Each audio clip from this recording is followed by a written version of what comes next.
তিন ব্যক্তির বাড়িতে আপনারা কখনো দাওয়াতে যাবেন না। এই তিন ব্যক্তির বাড়িতে যদি আপনারা দাওয়াতে যান তাহলে আপনারা মারাত্মক বিপদের ভিতরে পড়ে যাবেন, মারাত্মক ক্ষতির ভিতরে পড়ে যাবেন। কোন তিন ব্যক্তি এবং কেন যাব না? এক নম্বরে, যে সমস্ত পরিবারের মানুষ খাওয়ার দিয়ে খোটা দেয় ওই সমস্ত পরিবারে আপনারা কখনো যাবেন না। দাওয়াত দিলেও আপনারা তাদের বাড়িতে খাবেন না। অনেক মানুষ আছে দেখবেন যে খাওয়ার দেয় ঠিকই, খাওয়ার দিয়ে খোটা দেয়, তোকে আমরা এই খাওয়াইয়েছি, তোকে এই খাইয়েছি, তোকে আমরা এই দিয়েছি ওই দিয়েছি, আমি না থাকলে তুই ওই দিন মারাই যেতিস, বা আমি না থাকলে তুই ওই দিন ওই বিপদ থেকে উদ্ধার করতে পারতেছিস না, আমি খাওয়াইছি বিদায় তুই খেতে পারিস। এরকম অনেক মানুষ রয়েছে, মানুষদেরকে হর হামেশায় দাওয়াত দিয়ে খাওয়ায় এবং খোটা দেয়।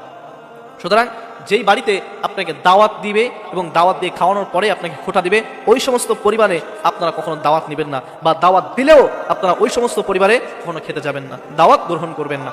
দুই নম্বরে, যে সমস্ত পরিবারের ইনকাম হারাম, যে সমস্ত পরিবারের ইনকাম হারাম ওই সমস্ত পরিবারে আপনারা দাওয়াত দিলেও সে দাওয়াত কখনো গ্রহণ করবেন না।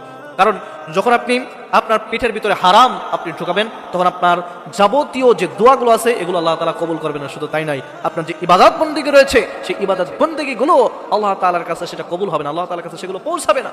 তিন নম্বরে, যেই পরিবারের মানুষ সামনে আপনাকে ভালো বলে এবং পিছনে আপনার গীবত করে, পিছনে আপনাকে পরনিন্দা করে, ওই পরিবারে ওই ফ্যামিলিতে আপনাকে দাওয়াত দিলে আপনি কখনো যাবেন না। অনেক মানুষ রয়েছে দেখবেন যে সামনে খুব ভালো বলে, হ্যাঁ এর মতো মানুষ হয় না, এটা এই ওইটা ওই, এর মতো এই সমাজের ভিতরে কোনো মানুষ নেই, পিছনে যাওয়ার পর বলে এর মতো খারাপ মানুষ নেই, এইটা করে ওইটা করে বিভিন্ন ধরনের গীবত আপনার সব সময়ের জন্য করতে থাকে। সামনে আপনাকে খুব ভালো বলবে যে এর মতো মানুষ হয় না, পিছনে গেলে বলে এর মতো খারাপ মানুষ দুনিয়ার জমিনের ভিতরে নেই।